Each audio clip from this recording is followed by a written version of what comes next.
Bom dia, boa tarde, boa noite para você que está me assistindo. Eu sou a Franceila Martins, professora de Direito Administrativo aqui do Caput Cursos, e hoje eu vim dar uma revisão turbo para você que vai fazer a próxima prova da OAB, que ocorrerá no dia 17 de outubro.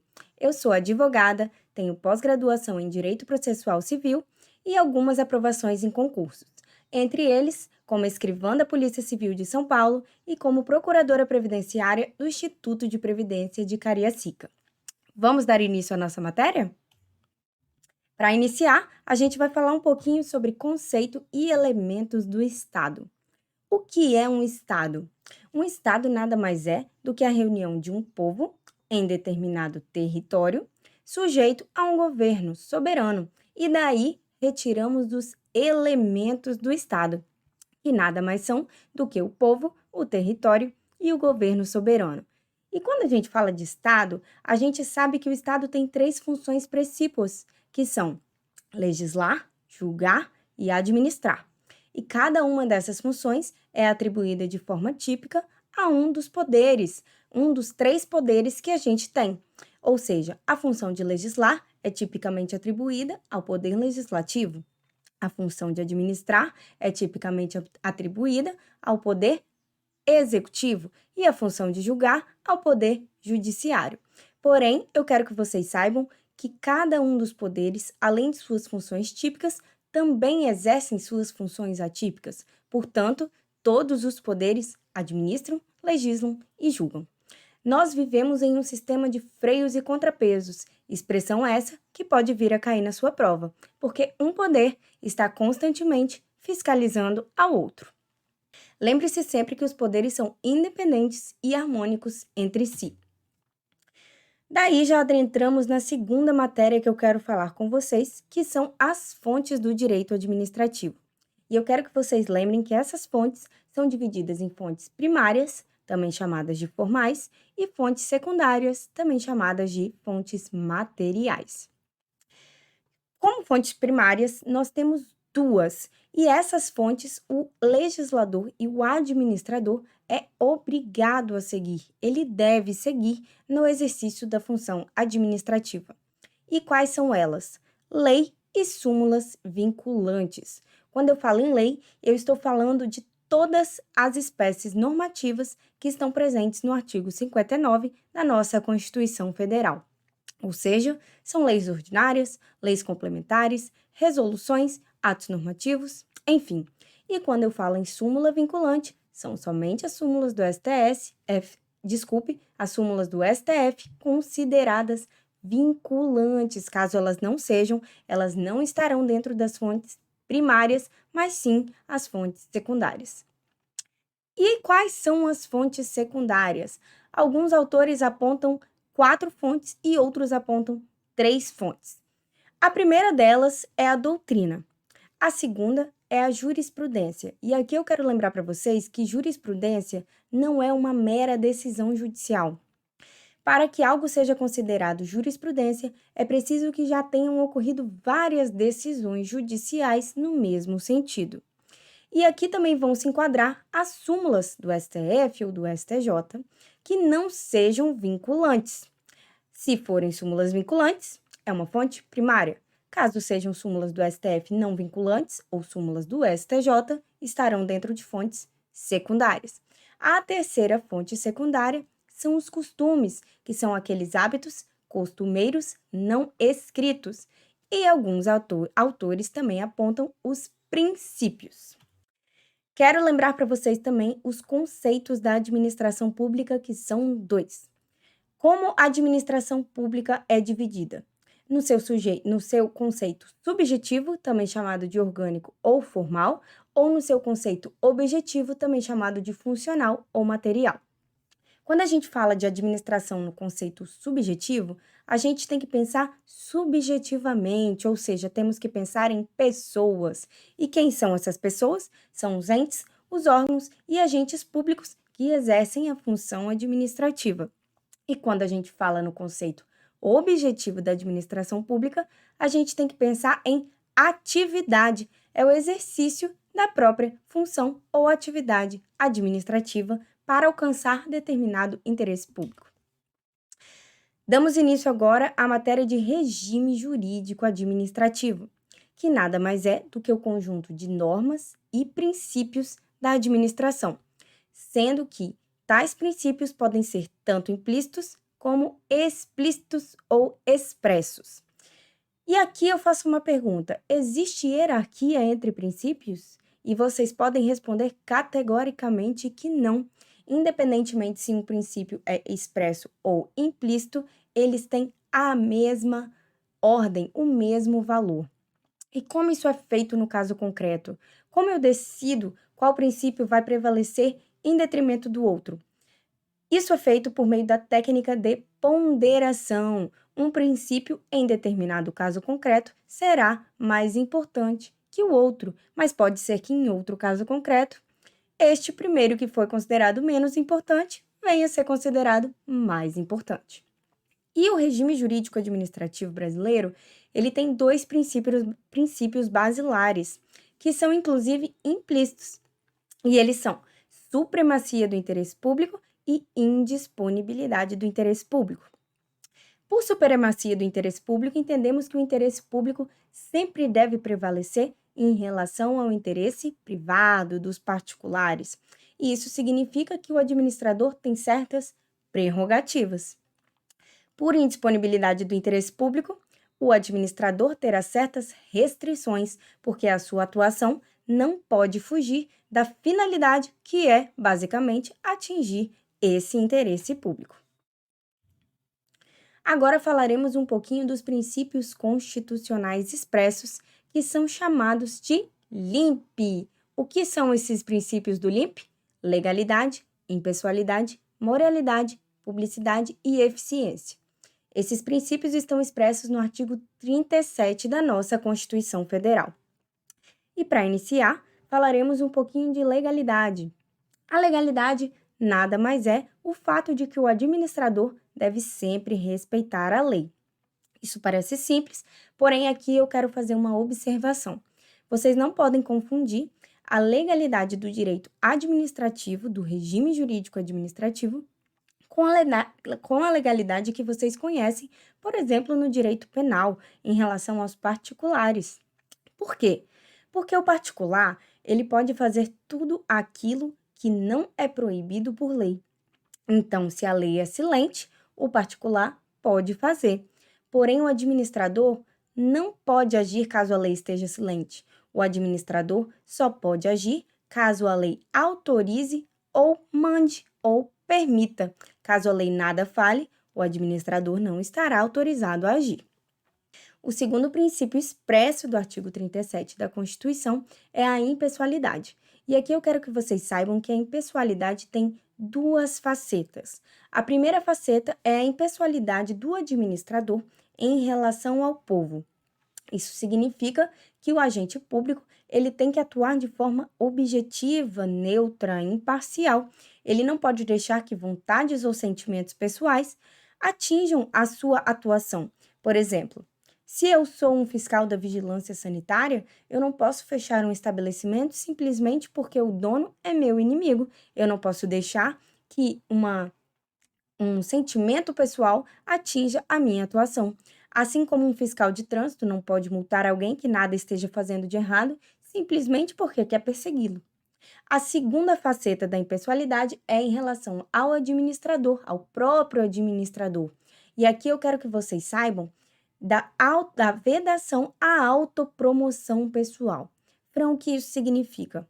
Vou dar um exemplo prático para que vocês consigam vislumbrar melhor.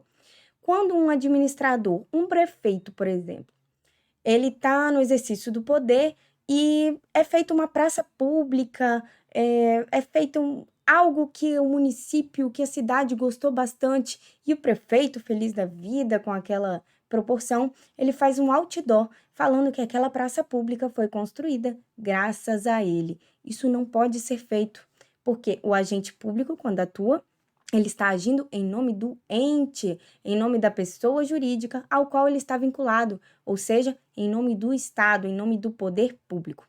Outra coisa que eu quero que vocês saibam, se a sua prova falar de nepotismo, O nepotismo é uma vedação diante do princípio da impessoalidade. Eu quero que vocês leiam a súmula vinculante 13, que conceitua o que é o nepotismo. Mas, basicamente, como vocês já sabem, é a nomeação de parentes para cargos em comissão, ou seja, funções de direção, chefia e assessoramento. E aqui eu quero que vocês saibam uma coisa que sempre cai em prova. Essa vedação é para parentes de até terceiro grau, ou seja, mãe, pai, avó, avô, tio, sobrinhos, irmãos. E os primos? Gente, não caiam nessa pegadinha clássica de prova. Os primos são parentes de quarto grau, portanto, não estão embarcados pela vedação ao nepotismo. O terceiro princípio expresso da Constituição, no artigo 37, é a moralidade. E aqui a gente não tem muito o que dizer, né? A atuação do administrador deve estar nos termos da moralidade. E como que você vai saber se a sua prova está falando de moralidade? Há algumas palavras-chave, tais como honestidade, probidade, boa-fé, ética, decoro e não corrupção. Algo que quase não acontece no Brasil, né? Pois é. Vamos lá para o quarto princípio? O quarto princípio expresso é a publicidade. E aqui eu quero que vocês saibam que esse princípio está bastante em alta pelo dever de informação e de transparência. Pela publicidade, é possível que os particulares, o povo, faça o controle dos atos administrativos, os atos praticados pelo Estado. Há alguma exceção? Sim, há exceções em que os atos podem ser sigilosos para garantir a segurança do Estado, da sociedade ou a intimidade do indivíduo.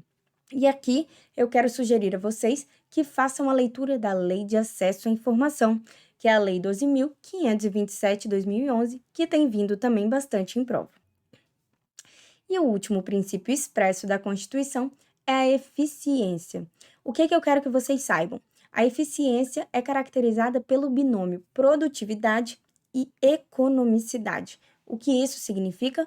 O administrador tem que sempre tentar produzir mais, gastando menos. Existem também algumas palavras-chave: presteza, rapidez e a produção maior com menor gasto. Outra coisa que eu quero que vocês saibam é que o princípio da eficiência não veio na primeira versão da Constituição Federal, ou seja, ela não é derivada do poder constituinte originário, mas sim do poder constituinte derivado, porque foi incluída depois por meio da Emenda Constitucional 19 de 98.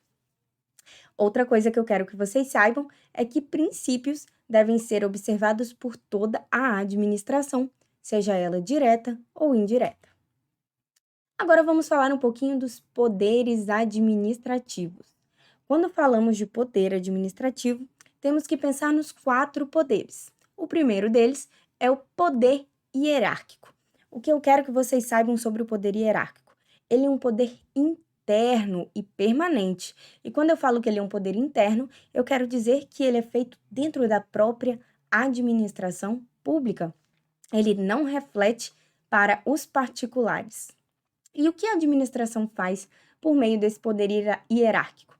Ela organiza a sua própria estrutura interna, fazendo o escalonamento de funções e a própria distribuição de atividades.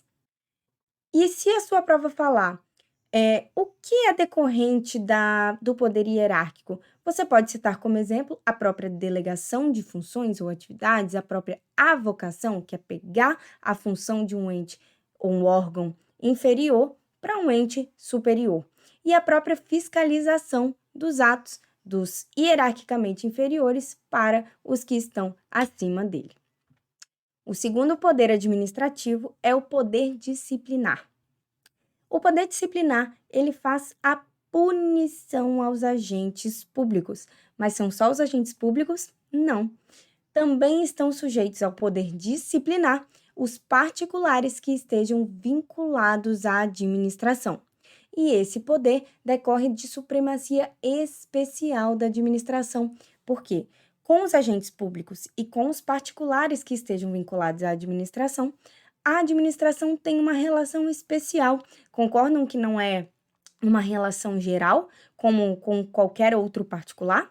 São ali agentes vinculados à administração ou particulares que também tenham algum vínculo, por exemplo, uma empresa, um consórcio de empresas ou uma pessoa jurídica que tem um contrato administrativo junto à administração e acabe prestando um mau serviço, estarão sujeitos ao poder disciplinar.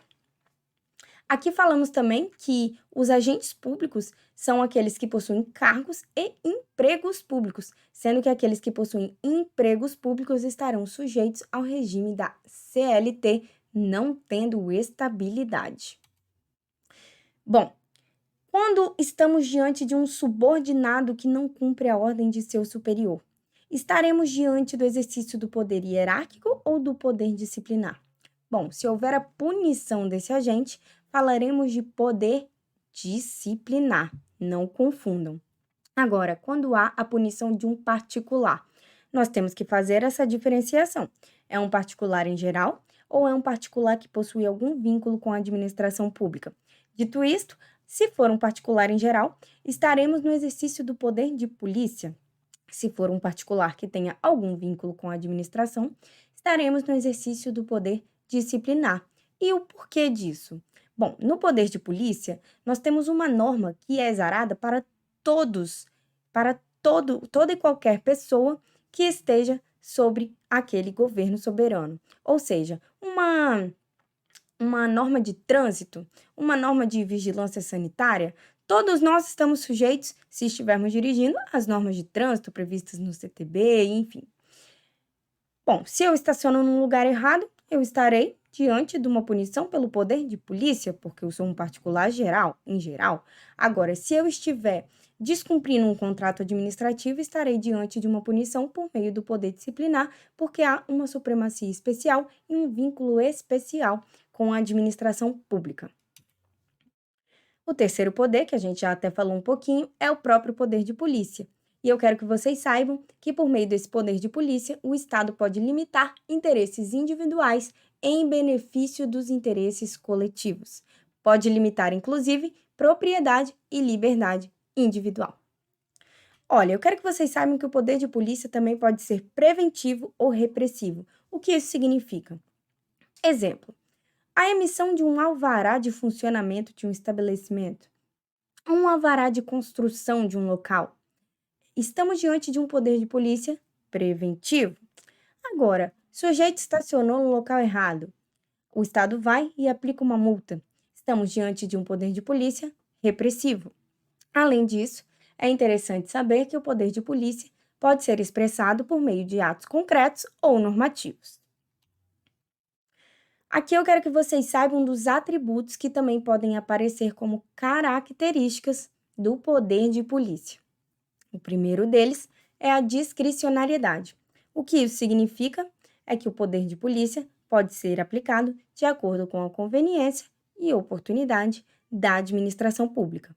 Porém, como tudo no direito, há uma exceção em que o poder de polícia fica vinculado, e é justamente no caso das concessões de licença. Vou dar um exemplo bem prático da realidade de vocês.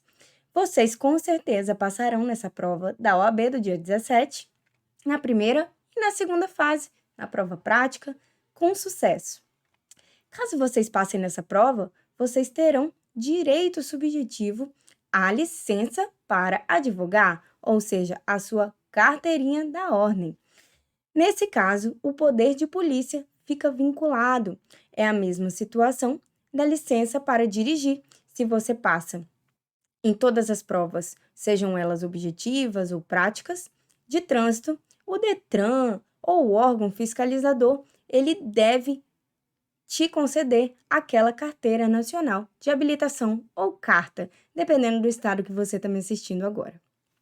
Então, essa é a exceção do poder de polícia. Em regra, discricionário. Exceção vinculado nos casos de concessão de licenças. A segunda característica do poder de polícia é a coercibilidade. Isso significa que a administração não precisa da concordância do particular. Por exemplo, se eu chego e quero multar um particular, ele não precisa concordar com aquela multa. Claro que ele pode posteriormente recorrer, enfim, mas naquele momento eu não preciso que o particular aceite, eu não preciso, por exemplo, que o dono de um estabelecimento aceite que o estabelecimento dele está sendo interditado porque está descumprindo as normas de vigilância sanitária. E a terceira característica do poder de polícia é a autoexecutoriedade. Isso significa que a administração também não precisa do aval, da concordância ou de um ato judicial, de uma autorização judicial, para que possa agir. Se um carro estiver estacionado embaixo de uma placa de proibido estacionar, o administrador, o agente ali de trânsito, ele não precisa pedir para o juiz para rebocar aquele carro. Ele mesmo pode ir lá e rebocar.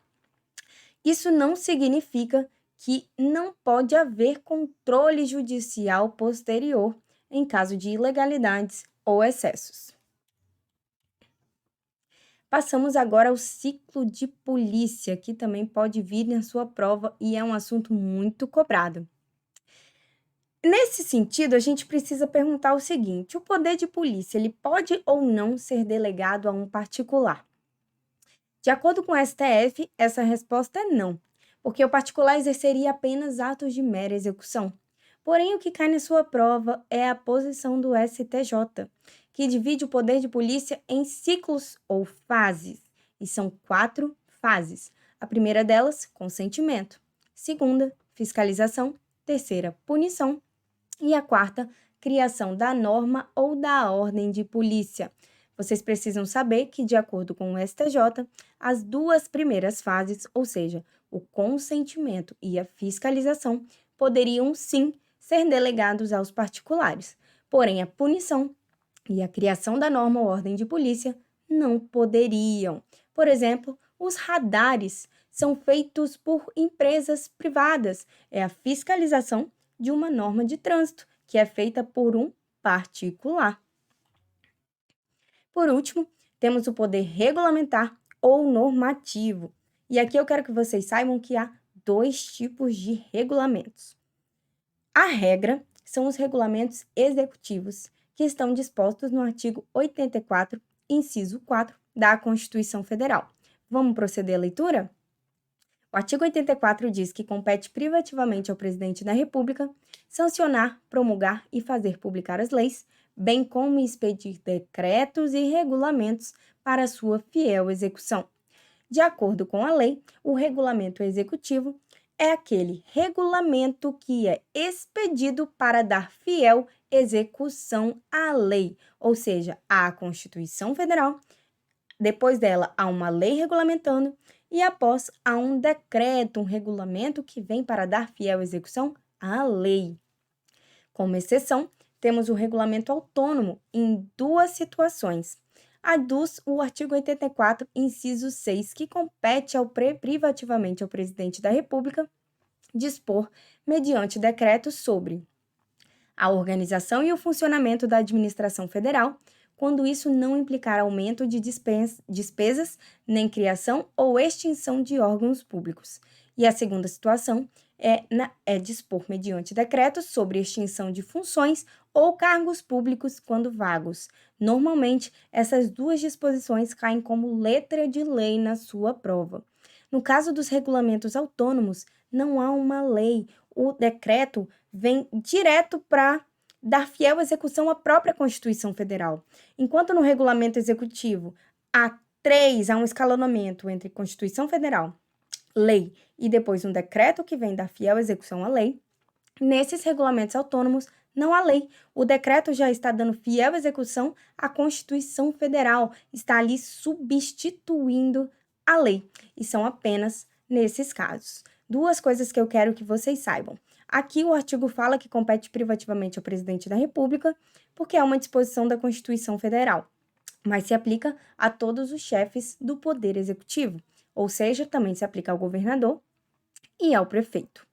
Segunda coisa que eu quero que vocês saibam, o decreto é o próprio papel e o regulamento é o conteúdo, por isso falamos de decreto regulamentar.